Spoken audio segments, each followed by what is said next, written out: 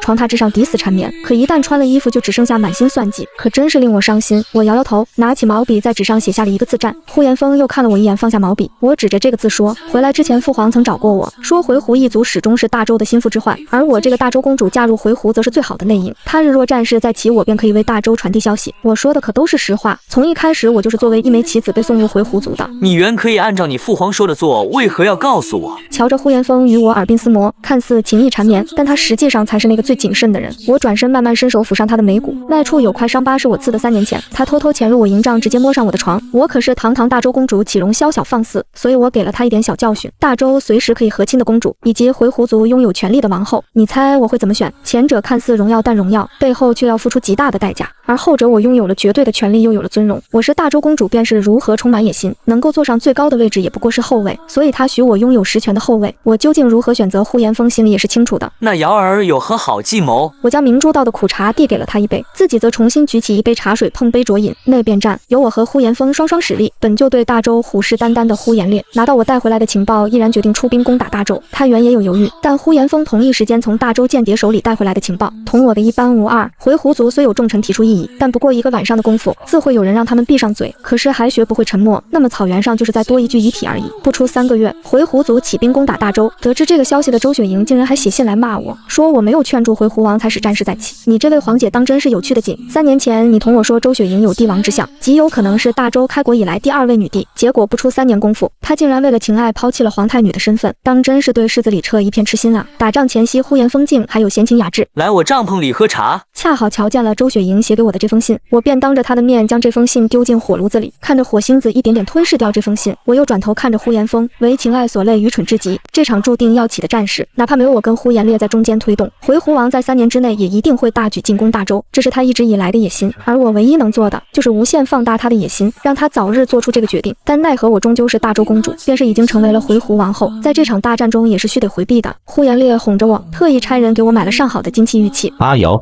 这些时日你就待在帐篷里，需要什么就让其他人去买，乖乖等我回来。他话说的温柔，但帐篷外看着我的心腹并不少。终究我是大周公主，而这场仗打的又是大周，我不值得信任，所以他派着心腹来看着我，以防我向外面传递情报。我冲他微微一拜，乖巧之极，妾自当遵命。处理完了我的事，回鹘王呼延烈就带着大军奔赴前线。我倒也不急，呼延烈前脚刚走，呼延风便带着军队控制住了主营帐。我也培养了一批心腹和手下，留了大半在主营帐内。当真要去前线？呼延风一路上问了我许多遍，他终究还是觉得我一个女子应当镇守后方。我大周开国便是女帝，一杆银枪建立起了大周，战场之上英姿飒爽，我为何不可？我举着手里的剑，眼里跃跃欲试。我亦有在战场之上建功立业的愿望。他不再多言，带着我尽快赶往战场。这场大战避无可避，但双方都早有准备。又是李彻亲自带领李家军守关，浩浩荡荡，大军压境，回鹘兵便是在英勇。这场仗也打得格外艰难了些。大战的第17日，呼延烈满身疲惫回到驻扎营地，还没来得及休息，又有军报传来，他只得赶紧重新穿好盔甲，再度奔赴战场。王上，喝了妾身亲手为您冲泡的茶水再走吧。媚眼如丝的小妾阿如举着茶水，作为回鹘族人，在这般情景之下，呼延烈信任他显然要大过于信任我。上了战场也不忘带这位刚得的美人。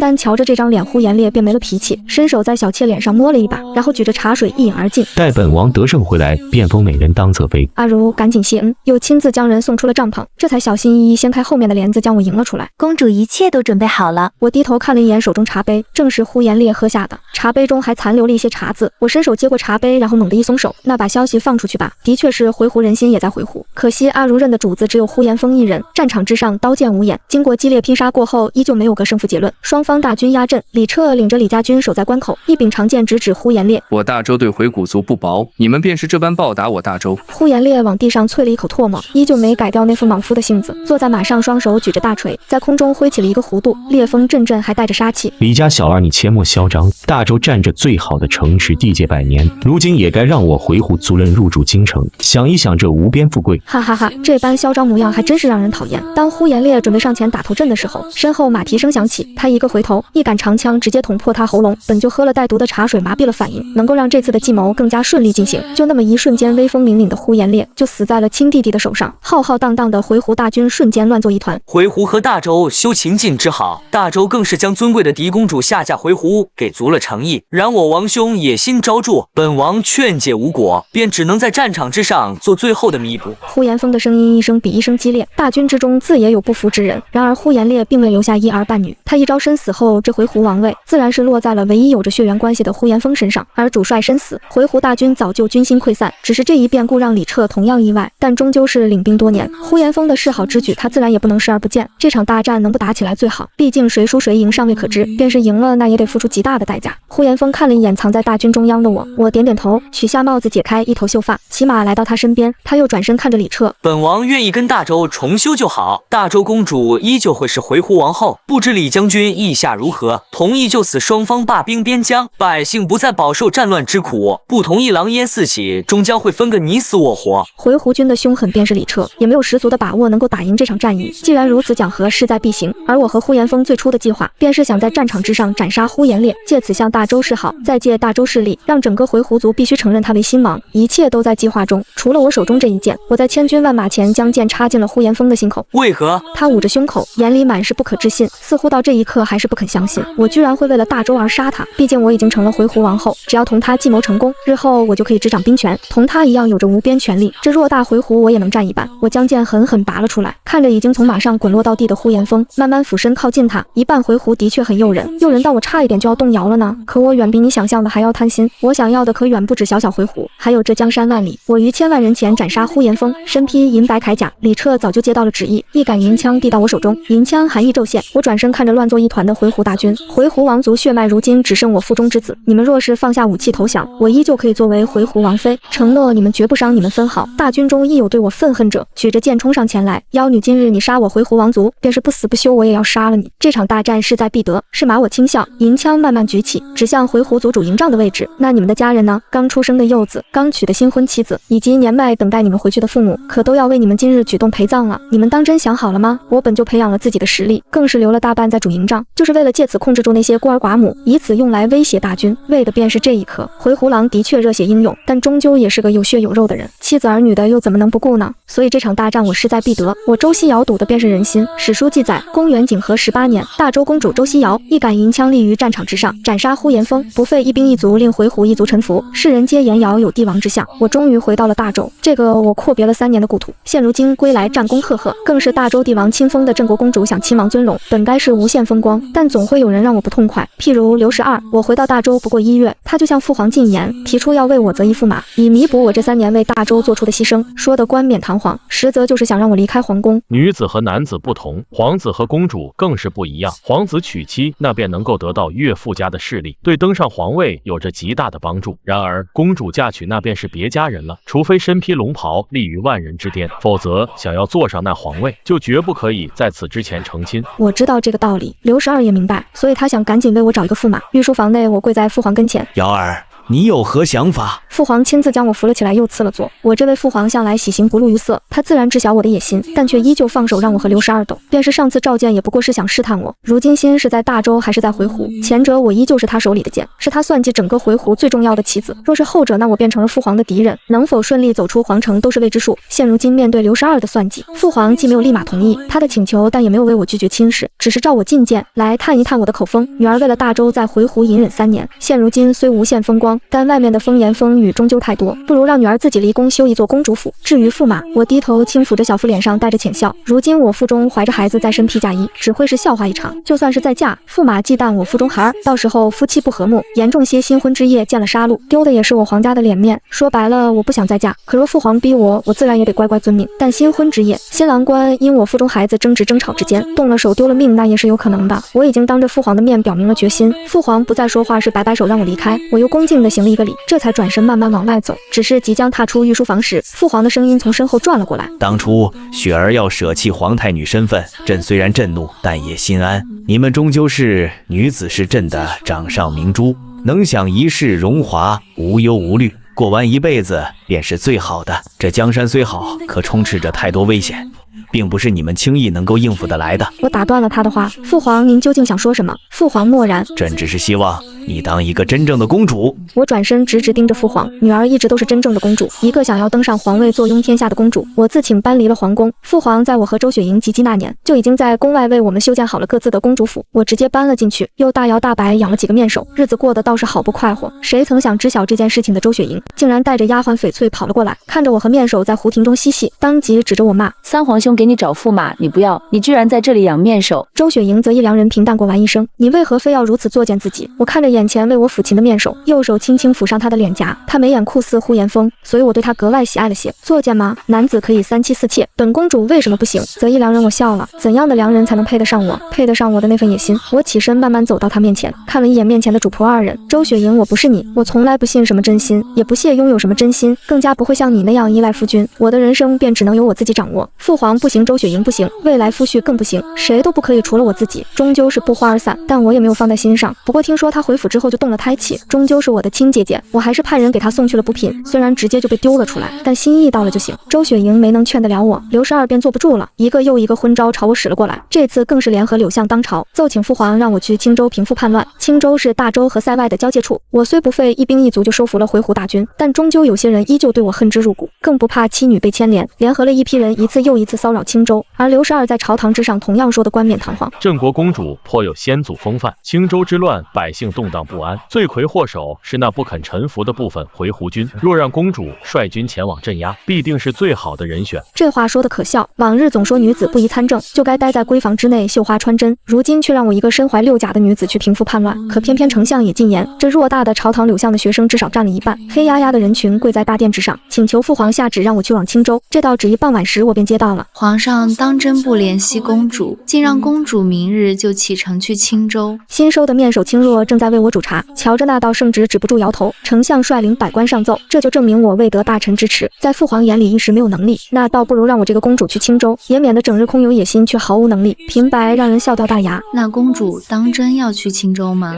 青若将茶水递给了我，父皇下了圣旨，我当然得去了。我将那杯茶水一饮而尽，可若我身受重伤呢？郑国公主率军去往青州，然而还未出京城，就在城门口遭遇了刺杀，身受重伤还因此滑了胎。本该奉命送大军出城的三皇子刘十二，却姗姗来迟，眼看着刺杀发生却无能为力，最后导致郑国公主重伤，且刺杀之人原是冲着刘十二而来，我不过是替他挡了这无妄之灾，当真是可怜啊！帝王大怒，当朝训斥三皇子刘十二，又下旨送了不少珍贵补品去了郑国公主府慰问。用一身伤和孩子换留在京城的机会，当真值得吗？青若正坐在床榻旁为我喝药，我还未曾回答他这个问题，周雪莹便急匆匆跑了进来。周西瑶，往日你总骂我为情爱放弃皇位，如今你倒是做得真好，为了留在皇城，居然亲自杀了自己的孩子，你心中就没有半点对孩子的愧疚吗？他似乎十分生气，一进来便指着我鼻子骂，可看我模样十分虚弱又软了3分语气，连忙让他的丫鬟翡翠将补品递给我。不过是少内成型的孩子，又是回鹘血脉，若是生下来才是麻烦，我日后或许还会有许许多多的孩儿，我为何要内疚伤心？这副身子是我自己的，我想生便生，不生谁又能够奈我何呢？况且这孩子是呼延风的，倘若生下来必定会引起父皇猜忌，又给了刘十二借机打压我，若是男胎都未必能够活着长大，与其看着他生下后被其亲祖父忌惮掐死，不如我这个当娘的亲自送他离开。若这孩子有怨气，那就让他半夜来找我索命，我不怕的。周雪莹被我气得似乎有些说不出话，又将目光落在服侍我喝药的青若脸上，左一个面首，今又一个，不过今天这位为何要戴面具？我低头看着青若，前2天将她捡回公主府，谁曾想和我养的那匹狼崽子相处不好，被别人挠了脸，我瞧着碍眼，便让她戴着面具，等到伤好时再摘下来。面首养太多，作为公主也是非常苦恼的，不过周雪莹体会不了这种苦恼，她也没再多说什么，丢下了补品过后就离开了公主府。轻若继续为我喝药，平淡如水的眸被隐匿在面具之下，那张脸我实在瞧不清。公主当真不内疚吗？他问我，我将手放在平坦的小腹上，这孩子不过1月有余，并没有显怀，也并不太能够感受到这个孩子的存在，会愧疚吗？或许有那么一点点吧。不过就算再来一次，我也依旧会做此选择。我摆了刘12一道，他自然不可能就此罢休。不过3天时间，讲我是天煞孤星的传言就传遍了整个京城，说我命中带煞，去往塞外不过3年便倾覆了回鹘一族，回到京城不过1月遭受刺杀又滑了胎，命格太差了，活脱脱的天煞孤星，谁碰谁死。谣言总是这样，百姓可不管事情真相如何，只当是饭后谈资。我赢了大战，百姓便称颂我有开国女帝的风采。如今这则谣言一出，他们就又开始议论我是灾星降临，不需要任何事实，靠那一张张的嘴就企图用唾沫星子淹死我。可我又怎会如此脆弱？他既然能够摆我一道，我自然也能算计他。5年一次的祭神大典，帝王会带领着皇室子女登上祭神台，按照尊卑秩序依次上香，然后将鱼放生，用来祈求国运昌隆。而祭神大典上向来都有个不成文的规矩，第2位上香的人便是帝王认定的下一任君主。祭神大典如期而至，所有人都在翘首以盼，想要看一看第2位上香的究竟会是谁。父皇上香结束，又在太监的伺候之下放生了几10条红鲤鱼。做完这一切，他才转身，慢慢走向我们一众儿女。他看了我一眼，含着些许复杂神情，但很快又离开了视线，最后停在了刘12面前，将象征皇储的那3炷清香亲自递到他手上。12，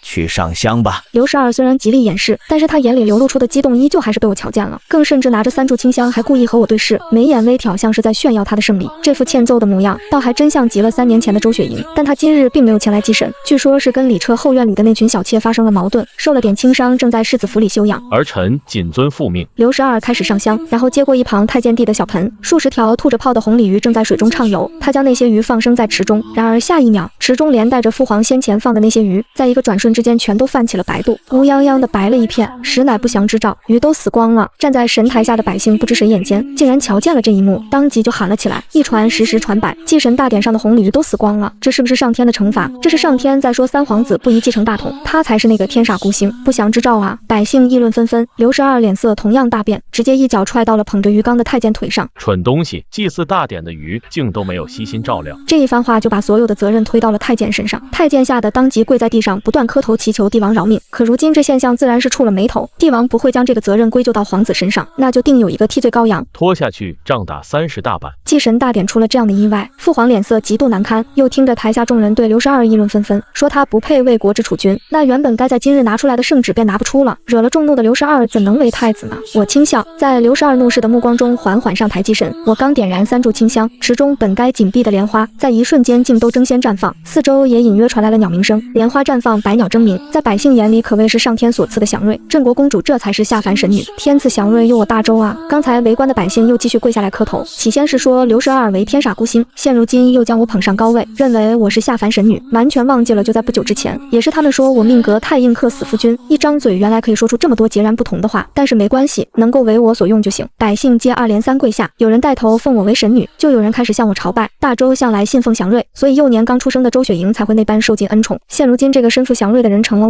我可得民心。看着万民朝拜，我慢慢将目光转向了一旁气到极致的刘12脸上。这一局是我赢了，刘12大概想破脑袋，都想不出祥瑞是怎么弄出来的。毕竟这次祭神大典上的所有事，全都是他的至交好友李彻所办。李家军守着祭神台，非心腹之人不能提前靠近。我这个无权无势的镇国公主悄无声息，令池中莲花瞬间绽放，最后成功赢得祥瑞之名。他想不出来，我也不可能告诉他为何。或许我真的就是百姓口中所说的神女呢。至少这一局我赢定了，有祥瑞加身，父皇停留在我身上的目光渐渐多了起来。再加上刘12放生金鱼石的场景，令朝野内外颇有微词。君权神授，上天都不认可刘12，人间帝王又怎么可以逆上神之意呢？我因神女之名拥有了参政的权利，虽然权力很少，但也足够让朝野内外看见我这个镇国公主的手段。究竟该扶持谁，他们也该掂量掂量。周西瑶，本王向来就知道你是个有野心的，没想到你竟然真的不安于后院，还妄想跟我争夺天下。已然气急败坏的刘12直接在宫门口拦下了我，你我皆为父皇子女，我凭什么不能继承皇位？大周开国便是女帝，我不过是效仿古人，又有何错？女子怎就不能继承大统？女子怎就只能安于后院？我不服，我周西瑶不服，所以我一定要改变这一局面，让天下所有人都瞧见，女子同样也有指点江山的能力。我帮助父皇处理政事，每件经我手的公务都处理得十分漂亮，便是刘12和柳相想要抓我错处，那也无处下手，只能冷着眼看我愈发的父皇宠爱。景和19年3月，发生了一件令朝野震动的事，新科状元萧若依竟是女儿身，电视上我见过她的表现，可谓是将榜眼和探花狠狠甩在身后。后，文采斐然不说，还有着自己的独到见解。大周能够得此栋梁是幸事。然而就在电视结果公布的第2天，就有人揭露新科状元萧若依为女儿身，帝王震怒，随即派工人为其验明正身，结果却为女子。御书房内父皇萧若依欺上瞒下，以其男子之名参加科考，犯了欺君之罪，当处以极刑。刘12跪在父皇面前主张斩首萧若依，我当即反驳，萧若依才能出众。电视之上的表现大家有目共睹，便是父皇也亲口称赞过，女子亦有不输男子的见识和气魄，仅因为她们是女子，便不能参加科考为官，甚至还要以欺君之罪斩首，当真不含天下女子之心吗？柳相冷哼一声，他本就是刘12的岳父，自然也会帮着他说话。女子本该安于后院，侍奉公婆和丈夫。古语常言，女子无才便是德。如今这萧若依竟然冒充男子之名，参加这庄严科考，将天下之人玩弄于股掌之中，不杀不足以平民愤。民愤！我冷冷盯着柳相。大周开国便是女帝，皇姐也曾被立为皇太女，天下无一人有所异议。便是如今本公主站在朝堂之上，也足够令众大臣心悦诚服。女子无才便是德，这世间女子才能出众者不在少数，便是比起男子也未曾逊色半分，怎能因为一句女子无才便是德，便要求他们安于后院呢？刘12笑了，才能的确出众。但那又如何？女子本就应该3从4德，服侍好夫君和公婆，养育好子女，这便是他们最大的责任。至于朝堂争辩，女子怎能踏足？怎就不能？我继续争辩。我曾一杆银枪立于战场之上，斩杀回鹘王，也曾在庙堂之上献出良策，解救天下百姓。我从未逊色男儿半分。这天下女子千千万，有才能者更是多如过江之鲫，他们又为何不行？我这一生所求皆所愿，不过就是想让那些同我一样有着能力和抱负的女子不必困死在后院，能够在朝堂之上一展所能，萧若依才能这般出众，日后必定是良臣，怎能杀？我和刘12争辩不下。父皇坐在龙椅之上，迟迟一言不发。朕自有决断。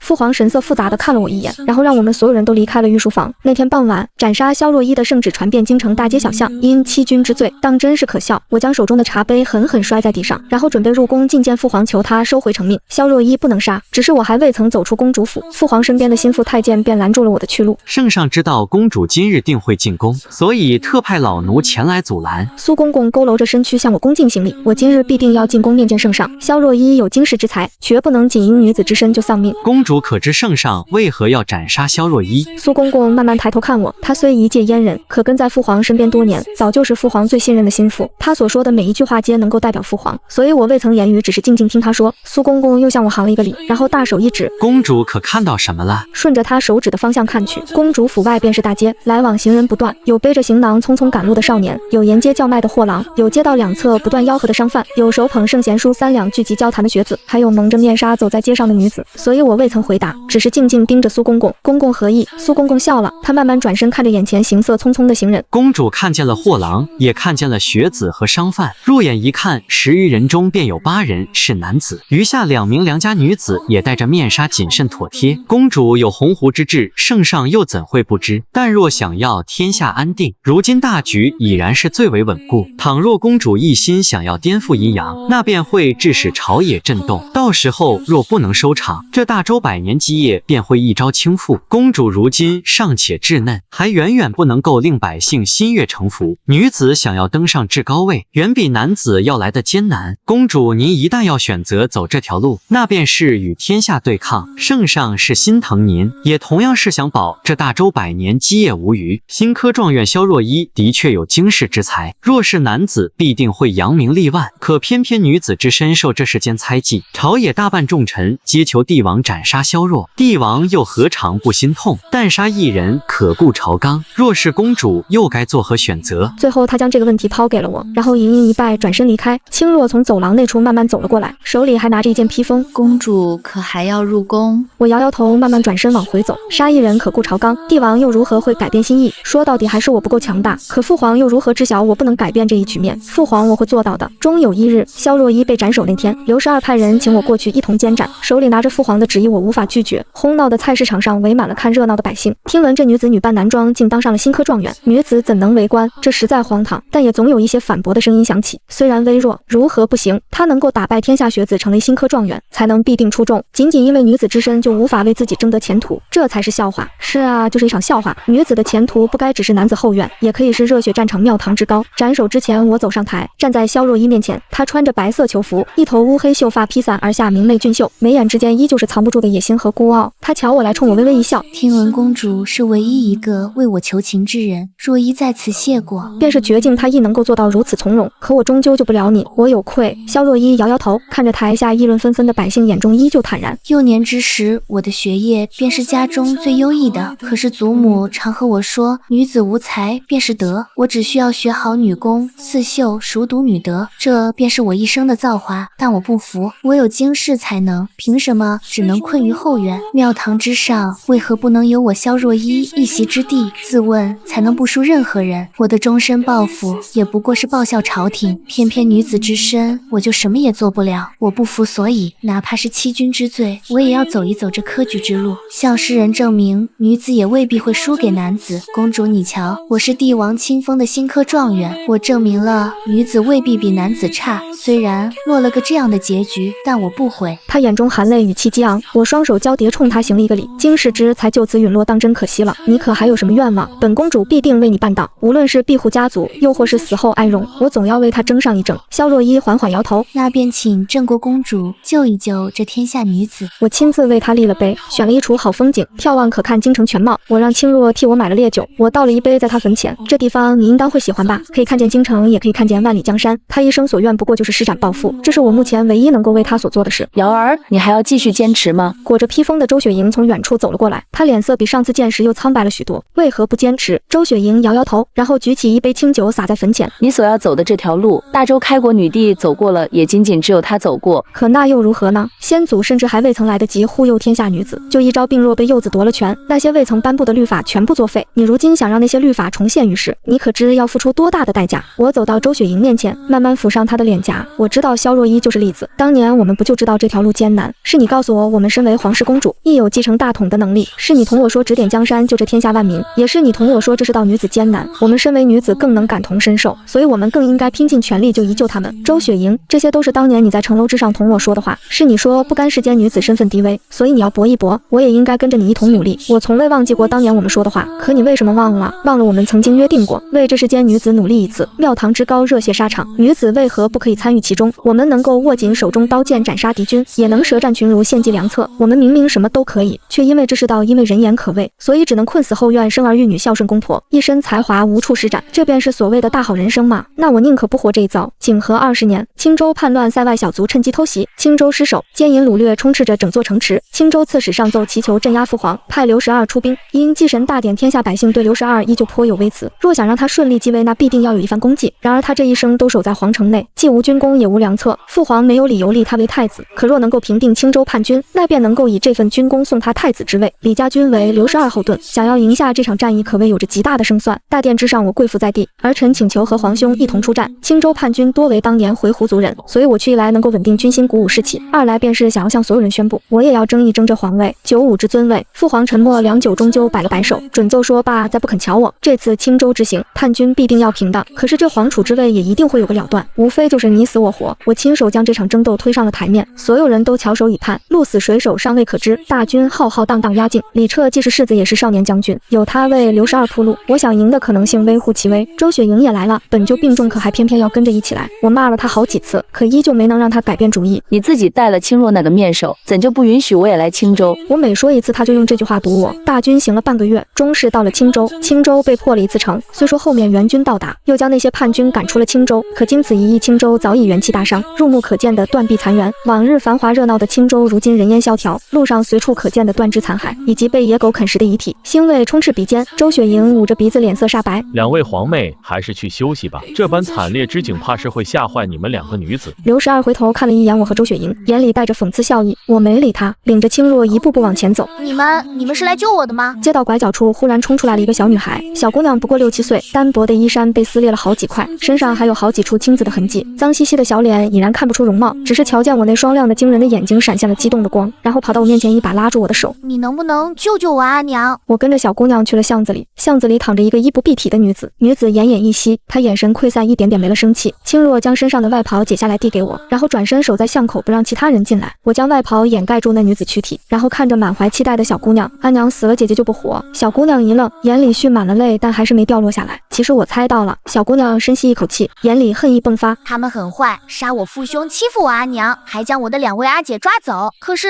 青州的官也很坏，为了让自己活命，将城中许多姐姐全都送给了那些坏人。我晚上睡不着，因为耳边全都是姐姐们的哭喊声。小姑娘拉着我的手，仰头盯着我。姐姐，你也早点离开这里吧，青州的官太坏了，他会为了活命，也把你送给那些外族人的。我蹲下来，看着眼前依旧倔强不肯落泪的小姑娘。姐姐不怕，姐姐会保护你，也会保护其他姐姐们。小姑娘名唤圆圆，是青州最普通不过的百姓，然而一大家子人现如今大概只剩下了她。珍珠帮她沐浴出来时，眼眶红红的。公主那些人都是畜生，人人不过6、7岁，他们居然。珍珠说不下去了，只是呜咽哭着。圆圆换好衣服出来，看见珍珠蹲在地上哭，赶紧过去安慰。珍珠姐姐，我不疼的，我很好，我还要为阿娘报仇呢。珍珠抱紧了她。圆圆真坚强。青州刺史因为守不住城池，又害怕那些人会直接杀了自己，竟然瞒着朝廷和他们做起了交易，每10日送百名女子给叛军，以此拖延时间。当我得知这件事情的时候，我直接提着银枪杀了过去。刺史跪在地上不停磕头。公主，微臣这也是为了能够守住青州，不得已而为之啊，不得已用大周女子之命来拖延时间，然后让你苟延残喘，当真是笑话。我提着枪就想杀了他，刘12拦下我。刺史不过是权宜之计，想要以最小的伤亡保住青州，虽有错，但罪不至死。让青州无辜女子以肉身铸建城墙，眼看着他们被叛军欺辱杀害，这难道还罪不至死吗？当真是笑话。往日总说瞧不上女子，可到关键时刻却用女子的性命来拖延时间。刘12，这次你拦不住我。我一掌推开刘12，然后用手中银枪杀了刺史，我觉得很开心。周西瑶，你当真是疯了。刘12有些气急败坏，眼神恶狠狠地盯着我，恨不得直接杀了我。你不愿为青州女子讨回公道，那就我来。我以一杆银枪护青州，必定不会再让任何一个人遭此侮辱。虽同他到了不死不休的地步，但是大敌当前也容不得我们互相猜忌。抢夺皇位只是立场问题，但如今最重要的事情就是平复叛军，彻底收拢整个塞外。青州地形易守难攻，现如今大军压境，叛军更不敢轻举妄动，但他们不动，这场战役就打不完。所以我和刘12决定请军入瓮，在青州城中决最后生死之战。大战凄惨，我每日都会看着许多死去的战士，他们的遗体散落在战场之上，甚至都无法收敛。圆圆每天早晨都会过来找我，送我一朵清晨的露花。姐姐模样美，心肠更好，圆圆以后可以跟着姐姐学习武艺吗？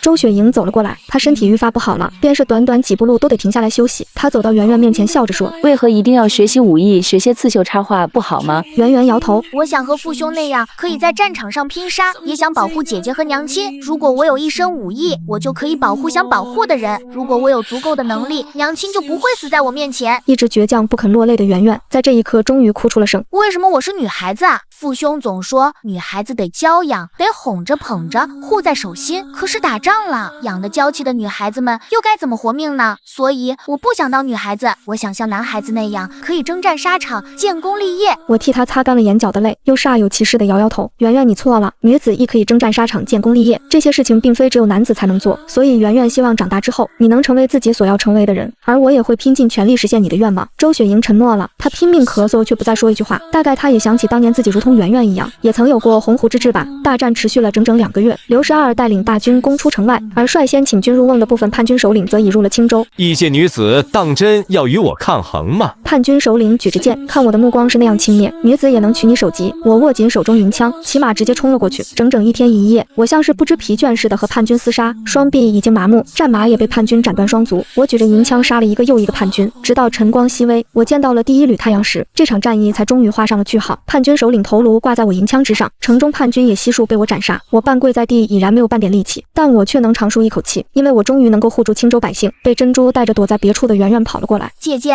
你是大英雄呢！我想抱一抱圆圆，可是我双手都沾满了脏污。圆圆以后也会是大英雄，然后镇守边疆，保护边疆百姓。圆圆拼命点头，可我还是没能做到算无一策。暗处的弓箭对准了我，淬着毒的冷箭朝我射了过来，我没有半点力气。姐姐，但我怀里冲进来了一个小小软软的身躯，冷箭穿透了他的身体，渐渐抵在我的铠甲上。圆圆连话也说不完全。姐姐，我好像做不到了。姐姐，我好想成为和你一样的大英雄啊，然后救下爹爹阿兄，还有娘亲和姐姐们，可我做不到了。我紧紧抱着圆圆，理智告诉我她就不活了。圆圆是最厉害的小姑娘，比所有男孩子都要厉害。圆圆已经做到了，因为你保护了姐姐。我的声音都在颤抖，对刘12的恨意在这一刻达到了顶峰。圆圆笑了真好，我护住了姐姐，然后她闭上了眼。刘12从暗处走了出来，他喊了我一声姐姐，护了我一命。我喊了你10几年的皇兄，你却想要要我的性命，当真皇家无情。幸好我也从未对你有过半分期待，可是我没想到他会选择在此时对我动手。兵行险招，但却有奇效。若非圆圆救了我，恐怕此时我早已只剩一具遗体。我把圆圆的遗体慢慢放在地上，然后握着银枪挣扎着站了起来。周西瑶，你若肯本本分分当一个公主，荣华富贵享之不尽，我也未必会为难你。可你偏要同我争皇位，那就别怪我要取你性命。刘12把剑尖对准了我。刘12，你当真以为自己能杀得了我吗？他大笑。我有李家军，还有塞外势力，就凭你带来的这些人，怎么可能逃得出去？今日青州就是你的死期。不过你放心，你终究是我的皇妹。等回到京城，你为国捐躯的消息传回去，也算是了却你最后的心愿，成为明知天下的大英雄。周西瑶，我这个皇兄对你是不是很好啊？李彻和周雪莹从另一侧走了出来，身后跟着浩荡大军，依旧是瓮中捉鳖，只是这次孤立无援的只有我。周西瑶，你但凡学雪莹，也不会落个如此下场。李彻摇摇头，像是有些惋惜。周雪莹咳嗽了2声，她站在李彻身边，脸色苍白至极。阿瑶，一切都结束了。她声音很轻，轻到似乎我都有些听不清。对啊，都结束了。我看着她，看着所有人，眼里为情所困的周雪莹，亲手将藏在袖口里的匕首扎入李彻心口。她学过武，知道如何令人一招毙命。周雪莹，你居然要杀我！李彻满眼震惊，像极了当初我斩杀呼延风的神情。周雪莹干脆利落地拔出手中匕首，本就是逢场作戏，你当真以为我会对你这个纨绔子弟动心？真是笑话！眼睁睁看着他咽气，然后从怀里掏出一枚可以号令李家军的虎符。虎符在此，李家军需听从本公主的命令。顾家只剩下李彻，但李家军更要听命虎符。他拿着虎符一步步走向我，然后捡起地上一柄长剑，对准了刘12。咱们姐妹终于可以并肩作战了。他冲我笑笑，可是脸色实在苍白的紧。我忍住内心酸楚，呸，谁愿意和你并肩作战？周雪莹，你居然杀了李彻！刘12眼里同样震惊不已。他或许永远也想不明白，为什么宁愿放弃皇太女的身份，也要嫁给李彻的周雪莹会在此时亲手杀了他。嫁给李彻不过是权宜之计。李家掌握兵权已久，早就生出了二心。若我不想法子拿到兵权，这天下恐怕日后会姓李。再者，我若不嫁给李彻，又如何取得你们的信任？刘12摇头，你们姐妹俩当真是诡计多端，可你做那么多又有什么用呢？周雪莹，你活不久的。活不久又如何？你当真以为我不知道？你给我下了药，我就算活不了，我也不可能让你这种人登上皇位。所以周雪莹做这一切，不过是为了顺利扶持我上位。我们幼年时的梦想，她从未忘记。周雪莹想当好那个皇太女，躲过许多明枪暗箭，却从未想过幼年时跟自己关系极好的三皇兄刘12会收买她身边的贴身婢女给她下药，一时不慎便遭了暗算，慢性毒药3年之内必死。皇太女一朝暴毙，那就必定要重新选皇储人选。周雪莹聪慧察觉出了自己身体的异样，可已经为时晚矣。刘12就是想要她的命，所以没有解药。既然活不了，那就在最后的时间里让我回来，我能替她完成未完的梦想。所以每一次情报祭神台上的莲花都是她的手笔。周雪莹从来就不是个会甘心困于后院的女人。刘12，你今天的死期到了。李家军听从虎符调令，但虎符如今在周雪莹手中，她没了帮手，现如今她才是那个瓮中捉鳖的鳖。刘12哈哈大笑，当真以为我没有后手吗？城门缓缓被人推开，有人踏马而来，后手是指那一群空有蛮力却毫无脑子的塞外军。听着声音，刘12立马转身，你是呼延风，你居然没有死，你为什么没有死？我走了出来，我下的手自然知道轻重。呼延风从来都没有死，以面手轻弱的身份待在我身边养伤，为的就是今日。哈哈哈，我刘12算计一生，却没想到有朝一日竟会败在你们姐妹俩身上。我握紧手中银枪，你又何时赢过？杀人诛心莫过于如此。成王败寇，就算你是我的皇兄，我也绝不心软。所以我亲手杀了他，断了所有会让我成为帝王的阻碍。我杀了刘12这件事情瞒不过父皇的，所以一回京城，父皇就立马召见了我。他身体似乎也有些不好，躺在床榻上，隔了一层又一层黄色床幔。我走了过去，跪在床榻前。你认为自己做错了吗？父皇问我，我摇头。父皇掀开了床幔，既然无错，为何要跪？所以我站了起来。雪莹的毒，你何时知道的？1年前，皇姐将消息送往塞外，那时候我们就已经在开始筹谋。我知晓父皇忌惮回鹘，开战是迟早的事，所以我联合呼延风，让他在战场上假死。我带着功勋回到大周，而他潜伏在暗处助我最后登上帝位。为何不直接杀了呼延风？父皇不解，我们掌控不了塞外，派出去的大臣也成为不了塞外部族的首领，但回鹘军能够成为塞外的王，他们能够掌控，而我们大周能做的就是让回鹘俯首称臣，让呼延风平衡塞外势力，而我要做的事情就是让他俯首称臣，这样整个塞外就都能够是我大周的掌握之中。那你如何认为呼延风会听你的？他爱我，虽然这份爱很淡薄，所以我给他下了毒，每月都得吃一颗解药，只要他没有谋反之心，他这辈子都会是塞外的王。父皇笑了，无儿有朕当年风范。我看着父皇，我只是想向父皇证明我的能力。我虽然只是个公主，但我也能够执掌这江山，我从来不逊色任何人。父皇点点头，然后看了一眼身侧的苏公公，苏公公抱着了一个盒子出来。瑶儿便是我成全你，这条路也只是刚刚开始。你当真有信心走下去吗？我点头，从未有过犹豫。父皇让苏公公把盒子递给我，既如此，那就去做你想做的事情吧。